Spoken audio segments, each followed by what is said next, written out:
सभी शरीरों में प्रतिष्ठित हैं हम सभी लोग।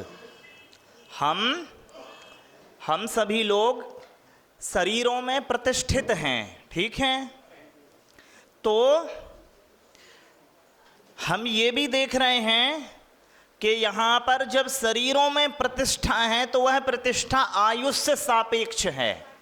आयु के सापेक्ष हमारे शरीरों में हमारी प्रतिष्ठा है, ठीक है। तो इस प्रतिष्ठित आयु से सापेक्ष जो शरीर प्रतिष्ठित हैं, इस शरीर की कुछ स्थितियां बनती हैं, बालपन, यौवन और वृद्धावस्था। तो हम हर एक स्थिति के सापेक्ष एक व्यवहार देखते हैं, नहीं देखते हैं। वे बच्चे आपके द्वारा बीमार कहे जाते हैं जो शिशु हैं लेकिन चंचल नहीं हैं। अगर शिशुओं की अवस्थाओं में जो उनके व्यवहार हैं वो ना प्रदर्शित करें वे बच्चे और बिल्कुल गुमसुम कोने में चुपचाप बैठे रहें, तो आप समझ जाते हैं अथवा माता पिता पालक समझ जाते हैं कि बच्चे में कुछ दोष आ गया है, कुछ बीमारी आ गई है, कुछ कमी आ गई है, ठीक है कि नहीं है। तो हर उम्र के सापेक्ष एक व्यवहार देखने में आता है, ठीक है कि नहीं है चाचा। यौवन में एक उत्साह है और वृद्धावस्था में भी एक विशेष धर्म का धार्मिकपना है। तो चाचा, जब जिस अवस्था में, जिस वय में सवेरे सूरज निकलता है तो लालिमा होती है, चमक होती है, आकर्षकपना होता है, और दोपहर में सूरज में तेज होता है कि नहीं है, और शाम अवसान के चिन्ह होते हैं। और अगर वो अवस्थाएं उस आयु में ना देखने में आए, उस प्रकार का व्यवहार उस आयु में ना देखने में आए, तो माना जाता है कि बीमारी है, ठीक है। तो आप चाचा आप देखिए, हमारी और आपकी जितनी भी अवस्थाएं हैं, उन अवस्थाओं में दो कोटियां बन जाती हैं, एक उत्साह की, दूसरी उदासीनता की। हालांकि आप बचपन, यौवन और बुढ़ापे की अपेक्षा से तीन कोटियां बना सकते हैं चाचा, जिज्ञासा, उत्साह और उदासीनता, ठीक है क्या माँ? जिज्ञासा, उत्साह और उदासीनता, ठीक है। तो जो जिज्ञासा है वो भी प्राकारांतर से एक उत्साह ही है। तो मैं मनाऊंगा मूल में दो कोटियां, एक उत्साह की और दूसरी उदासीनता की, ठीक है। तो उत्साह की जो कोटि है उसके भी दो प्रारूप सामने आएंगे, सम्यक उत्साह और मिथ्या उत्साह। और उदासीनता की भी दो कोटियां होंगी, सम्यक उदासीनता और मिथ्या उदासीनता, ठीक है कि नहीं है। आप वहां उदासीन हो गए जहां नहीं होना था तो फिर क्या हुआ? गड़बड़ हो जाएगी। और वहां उत्साहित हो गए जहां नहीं होना था तो गड़बड़ हो जाएगी। राम दिनकर जी लिखते हैं समर शेष है। दिनकर जी क्या लिखते हैं? समर शेष है नहीं, पाप का भागी केवल व्याध है। जो तटस्थ है समय लिखेगा उनके भी अपराध है। कि युद्ध तो शेष है और तुम तटस्थ होके बैठ गए हो तो तुम्हारे भी पाप गिने जाएंगे। क्यों? तुम्हें तो उत्साही की भूमिका में आना था और तुम काहे की भूमिका में आ गए हो? उदासीनता की, ठीक है कि नहीं है। एक बहुत बड़ा लेखक हुआ है बर्ट्रैंड रसल। रसल ने एक किताब लिखी है, अंग्रेजी में है, हिंदी में बताए दे रहे, अच्छे लोगों के अपराध। क्या मम्मी? कौन सी किताब लिखी? अच्छे लोगों के अपराध, तो उसने लिखा है कि अच्छे लोगों के सबसे बड़े अपराध यही हैं कि वे गलत जगह उदासीन होके पाप को पनपने को जगह दे देते हैं। आप क्या करते हो? आप पाप को, अपने आप को पीछे खींच करके पाप को पनपने को जगह दे देते हो कि नहीं दे देते हो? अपने, अरे अपन तो अपने में बंद हो जाएं, ठीक है चाचा, अपना समुदाय बना के बैठ जाएं, अब आलोचना बस करते रहो, सहयोग मत करो कुछ। ये ठीक बात नहीं है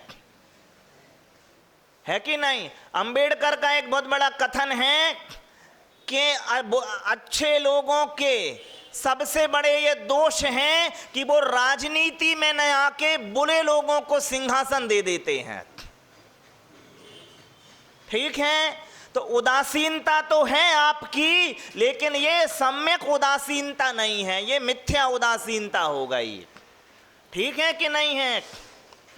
उदासीन कहाँ होना है? अरे महाराज जी कहते ना, अब तो हम मुनि जी लोगों के पास जाते नहीं हैं, स्वाध्याय भी नहीं करते। क्यों? क्योंकि हम ना तो पूजन करते, अभिषेक करते, पाठ करते। क्यों? क्योंकि हम तो बीतरागी हैं, ना हमें राग है अब और ना द्वेष है अब। ठीक है, हम तो उदासीन, ऐसी उदासीनता ठीक नहीं है। उदासीनता होनी चाहिए पाप के प्रति और पुण्य के प्रति उत्साह होना चाहिए। समझ रहे नहीं? पाप से उदासीन रहो और पुण्य में उत्साहित रहो। और तो ये हो गई, ठीक है।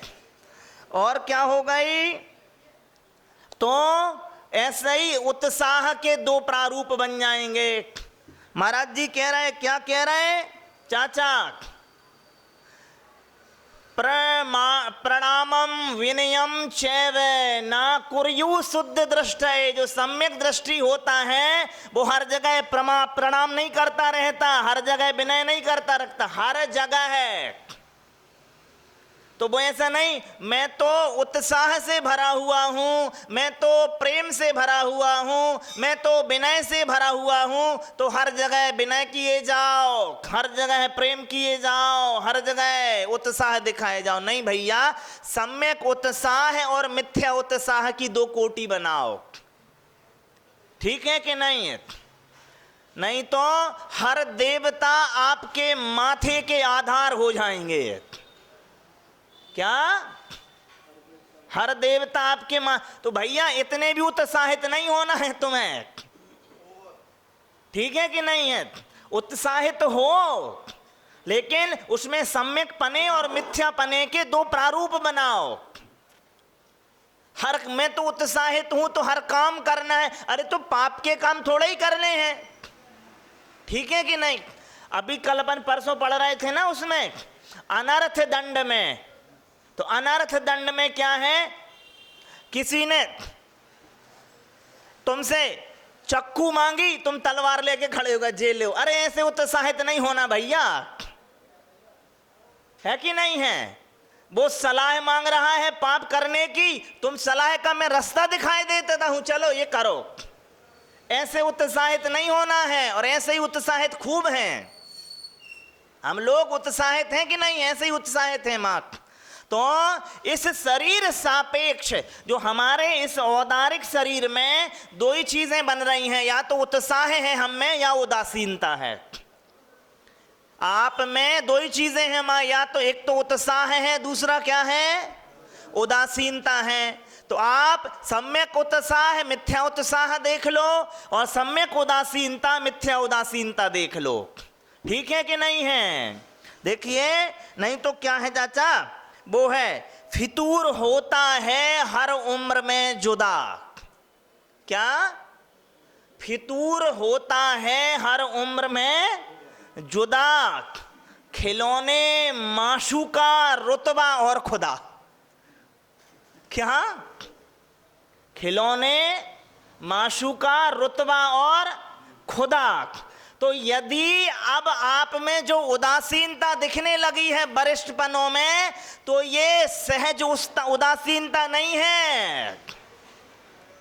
चाचा जो पहले बताया था, एक आदमी वो थे रामकृष्ण परमहंस, तो उनके पास आता काली के मंदिर में और बकरे की बलि चढ़ाता हर सप्ताह। तो 1 महीना हो गए, 2 महीना हो गए, वो आया ही नहीं। तीसरे महीना जब उन्हें मिला तो बाबूजी वो कह रहे कि भैया क्या माता पे श्रद्धा बदल गई? वो कह रहे नहीं, श्रद्धा नहीं बदली, अब मेरे दांत ही नहीं रहे। क्या नहीं रहे? अब मेरे दांत ही नहीं रहे। अरे वो श्रद्धा पूरी की पूरी दांतों के सापेक्ष हती। तो हर उम्र में जो फितूर होता है, तो आप ये देखो भगवान ने क्या लिखा, पंचम काल में उन्होंने जो सपना देखा था कि पंचम काल में रथ कौन खींचेगा? बछड़े। कौन खींचेगा? बछड़े रथ खींचेंगे। और यहां कौन खींचने में लगे हुए हैं? बुजुर्ग लगे हैं। तो सीधी पूछ लो, मालक रथ तो खींच रहे हो, कहीं मंदिर से दूर तो नहीं ले जा रहे? रथ तो खींच रहे हो। चाचा अफ्रीका में अफ्रीका में माँ जब पहली बार मिशनरीज गई तो वहां पे अलग अलग उन्होंने चर्च भी बना लिए अपनी प्रार्थनाओं के। तो जो पहले अफ्रीकी जो नीग्रो थे, जो पहले नीग्रो जो ईसाई बने, तो अब वे कहें भाई ये चर्च में भी आन दो प्रार्थना करने, तो पादरी भी घुसने नहीं देते थे उनको, क्योंकि हम वाइट वालों का, वाइट कलर वालों का चर्च है, वाइट स्किन वालों का। अब जो नीग्रो बन तो गए हैं, लेकिन अब इन्हें चर्च से कैसे दूर रखें? तो वो पादरी, एक पादरी ने उपाय खोजा। वो कह रहा नीग्रो से, नीग्रो मतलब वहां जो काले लोग होते हैं, कह रहा भैया अरे चर्च में आने से क्या होता है, मन की पवित्रता बढ़ाओ। और चर्च में तब आना जब मन की पवित्रता बढ़े। तो वो 1 महीना बाद फिर आया, कहने लगे अब ठीक है, और पवित्रता बढ़ाओ, और पवित्रता बढ़ाओ। 1 महीना बाद फिर, और अब ठीक है, नहीं और पवित्रता बढ़ाओ। तो अब 2 महीने, 3 महीने, 4 महीने, 6 महीने हो गए, वो आया ही नहीं। तो अब पादरी को चिंता हो गई, उसने धर्म परिवर्तन तो नहीं कर लिया। तो वो 6 महीने बाद उन्हें मिला, कहने लगे भैया तुम अब आए नहीं। लगे क्या बताएं, आपने कहा पवित्रता बढ़ाओ, पवित्रता बढ़ाओ, तो मैंने खूब पवित्रता बढ़ाई, खूब पवित्रता बढ़ाई, और ईसा मसीह खुद मेरे सपने में आए। कहने लगे भैया तुम उस चर्च में घुसने के चक्कर में मत रहो, वो पादरी मुझे नहीं घुसने देता, तुम्हें कहां से घुसने देगा? वो पादरी, अरे का जितनी चर्च की सुंदरता है और ईसा मसीह का जो मूल स्वरूप आप पढ़ोगे बाइबल में, तो उतना अच्छा था ही नहीं। अरे तुमने वहां जरी की झालर कपड़ा पहना रखे हैं, सोने के जरी के कपड़े पहना रखे हैं, और उनने पूरी जिंदगी फटेहाल कपड़ों में गुजारी। तो वो मुझे देख के भगा देता है, जब मुझे नहीं घुसने दे रहा तुम्हें खाक घुसने देगा? तब उसके चक्कर में मत पड़ो आप। तो माँ जो शरीर मिला है, तो इस शरीर में हर उम्र में खिलौने और भोगाकांक्षा, थोड़े बड़े सो रुतबा, और फिर खुद, तो ये यौवन सापेक्ष है, ये आपके व्यवहार हैं, ये आत्मा सापेक्ष नहीं है। आपका जो उदासीनता बढ़ रही है, ये अब आत्मा की उदासीनता नहीं है, ये काय की उदासीनता है? आयु की। तो आयु की उदासीनता आपको धार्मिकता नहीं करेगी, उत्साह की, आपकी आत्मा की उदासीनता करेगी। नहीं तो चाचा वो कह रहे हैं, क्या बताएं दोस्तों, क्या किया, क्या कर गए, बीए किया, नौकर हुए, पेंशन मिली और मर गए। ठीक है कि नहीं है? तो आपको सम्यक उत्साह दिखाना है। महाराज जी, बड़े महाराज जी मंगलानंद जी कहते हैं ना कि कितने लोगों के हम हाथ जुड़े हुए, प्रार्थनाओं से भरे हुए देखते हैं, महाराज ऐसा आशीर्वाद दे दो कि घुटने ठीक रहें ताकि मंदिर आ सकूं, लगे महाराज ना बेवकूफ समझे तुम भैया, घुटना ठीक रहे ये चक्कर में मंदिर आने के लिए घुटना ठीक नहीं रहे। जब घुटना ठीक हते तब तो कभी मंदिर नहीं आए, तब आए क्या मंदिर। महाराज जी खूब स्वस्थ रहें ताकि मंदिर आते रहें। मंदिर आने का तो मुझे तू प्रलोभन दे रहा है, जो कल महाराज जी कह रहे थे लॉलीपॉप हैं? हाँ फिर आना बंद हो जाएगा। तो माँ अब आप ये देख लीजिए कि सम्यक उत्साह और मिथ्या उत्साह, ठीक है, आयु सापेक्ष आप में प्रकृति धर्म होते हैं, ये तो मानना पड़ेगा, ठीक है।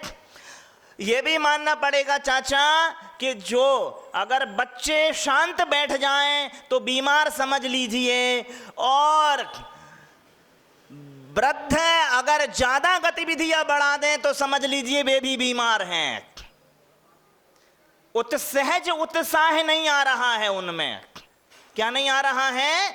सहज उत्साह।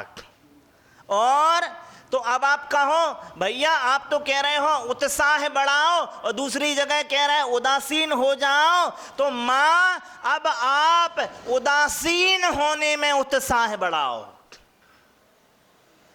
उत्साह तो बढ़ाना है, लेकिन कैसे बढ़ाना है? उदासीन होने में उत्साह बढ़ाना है। क्योंकि बच्चे खिलौने में चले गए और यौवन में प्रवृत्ति बहुत ज्यादा होती है। अपने भारतीय परंपरा में 4 वर्ग देखे कि नहीं देखे आपने? अपन औदारिक की बात ही चल रही है आज। पहले ब्रह्मचर्य आश्रम, फिर गृहस्थ, फिर वानप्रस्थ और फिर सन्यास। तो आप बताइए आप लोगों में से कितने लोग वानप्रस्थी हो गए कि नहीं हुए? अभी घर में रहो लेकिन ऐसे रहो कि हम घर में हैं ही नहीं। एक कहानी सुनाते हैं भगवान महावीर स्वामी जी। भगवान महावीर स्वामी जी जब 28 के हुए तो उनके परिजनों ने पुरजनों से वो कहते हैं कि अब तो मैं सन्यासी होना चाहता हूं। एक सैद्धांतिक कथा ना लेकर के व्यवहारिक कथा ले लेना, ठीक है। तो माता उनके परिजन कहते हैं, जो पुरजन हैं वो कहते हैं भैया अभी थोड़ी देर और घर में रुको, ठीक है। भगवान तो इतने करुणावान थे कि वे इसको भी मना नहीं कर पाए। करुणा बस कि इनको मना करेंगे ये दुखी हो जाएंगे। तो अब भगवान अपने घर में अनुपस्थित जैसे रहने लगे, उपस्थिति अनुपस्थिति के साथ में। समझ रही मम्मी? जैसे इनविजिबल हो वे। आप इनविजिबल नहीं होती हो, आप तो पहले से बता देती हो, ठीक है कि नहीं है। अपनी बहू को कुछ सुनाना है तो बिटिया को बोलती हो, और ऐसे बोलती हो कि बिटिया ना सुने बहू भी सुन ले। जो हंसा है उनको पता है कि ऐसा ही करते हैं अपन, ठीक है कि नहीं है। तो ये इनविजिबल पना है, ये वानप्रस्थ पना है। ऐसी बोलती, लड़के को कुछ बोलना है तो बाबूजी को बोलोगी, वो बाबूजी खुद सोच रहे भाई ये मैंने कौन सी गलती कर दी जो मुझे सुना रही। तुम्हें पता ही नहीं अभी तक मालक, तुम्हें नहीं सुना रही। कहीं पे निगाहें कहीं पे निशाना लग गया है। जे बाद में आर्त रौद्र ध्यान में आ गया कि मुझे मैंने क्या कर दिया भैया। अगले जब तक 5-6 दिन तक स्पष्ट नहीं होगा तब तक वो परेशान रहेगा। और अम्मा प्रसन्न है क्योंकि बात जहां कहनी थी वो कह दी। अम्मा से मत लेना, इनसे भी ले लेना ना है। सुनो तो आप, तो वो क्या कह रहे थे? हाँ, महावीर भगवान की। तो भगवान जैसे अनुपस्थित जैसे रहने लगे, तो ना राजकाज में कोई किसी भी तरह की कोई रुचि नहीं। तो 2 साल निकल गए, जिस कमरे में वो होते उनके होने का भास भी नहीं होता किसी को कि तुम यहीं हो। मतलब यहाँ बैठे हैं तो किसी को पता ही नहीं चले कि ऐसी प्रकृति हो गई उनकी कि हमें नहीं हूं। तो परिजनों पुरजनों ने कहा कि अब इन्हें रोकना तो इन पे ज्यादती करना हो जाएगा। तो वे सब मिलके गए और वो कहने लगे भैया तुम कह रहे थे कि जाओ, जाना है तो तुम जाओ। तो वो कह रहे हैं मैं तो उसी दिन चला गया था जिस दिन निवेदन किया था। क्या? मैं तो उसी दिन चला गया था जिस दिन निवेदन किया था। मेरो मन अनत कहाँ सुख पावे, जैसे उड़ी जहाज को पंछी फिर जहाज पे आबे। तो मैं तो पहले ही चला गया था भैया। अब वो तो भाव चला गया था, द्रव्य टिका रहा तो कोई विशेष फर्क नहीं पड़ता है, क्योंकि उपयोगो लक्षणम कहा हुआ है मुनि महाराज जी ने। तो उपयोग अब तो वनवासी हो गया है, देह जो है वो ग्रहवासी है। तो ग्रहवासी अब उतना औचित्य नहीं रखता है जितना वनवासी पना औचित्य रखता है। तो ये औदारिक पर्याय की हमारी जो औदारिक शरीर में जो पर्याय बन रही हैं उनकी अपन ने चर्चा कर ली, क्योंकि मेरी पहुंच औदारिक शरीर ही तक है, आपके औदारिक तक। मेरे तो शरीर, मेरे भी कारमाण तक तो समझ लो पहुंच, वैसे व्यवहारिक पहुंच। तो अब औदारिक की जो अपन ने चर्चा कर ली है, तो मैं सभी से निवेदन करूंगा कि अपने औदारिक पने में जो उत्साह है और जो उदासीनता है उसमें सम्यकपना और मिथ्यापना जरूर देख लेवें कि कहाँ उत्साहित होना है, कहाँ नहीं होना है, कहाँ उदासीन होना है, कहाँ नहीं होना है। ठीक है कि नहीं है? और हम सभी लोग जहाँ पे आत्मधर्म होता है वहाँ पे उत्साह नहीं दिखाते हैं, और जहाँ पे कर्म प्रधान होता है वहाँ पे उत्साह। विधान में देख लो तो जगह ना मिले, और भोजन में देख लो तो और भी जगह ना मिले, लेकिन प्रवचन में देख लो, अरे भैया अपन महाराज जी वो डिस्टेंस मेंटेन करना है, कौन सा 2 फुट की दूरी बहुत है जरूरी है? हाँ, तो सेल्फ क्वारंटाइन। तो ऐसा उत्साह और ऐसी उदासीनता नहीं दिखानी है। जबकि चाचा बहुत से लोग इस तरह का ही कर रहे हैं, जी मायाचार का दोष लगेगा सबके लाने कि जहां होना था जहां नहीं होना था। बोलिए पूज्य मंगलानंद सागर जी और मंगल सागर जी मुनि महाराज की जय।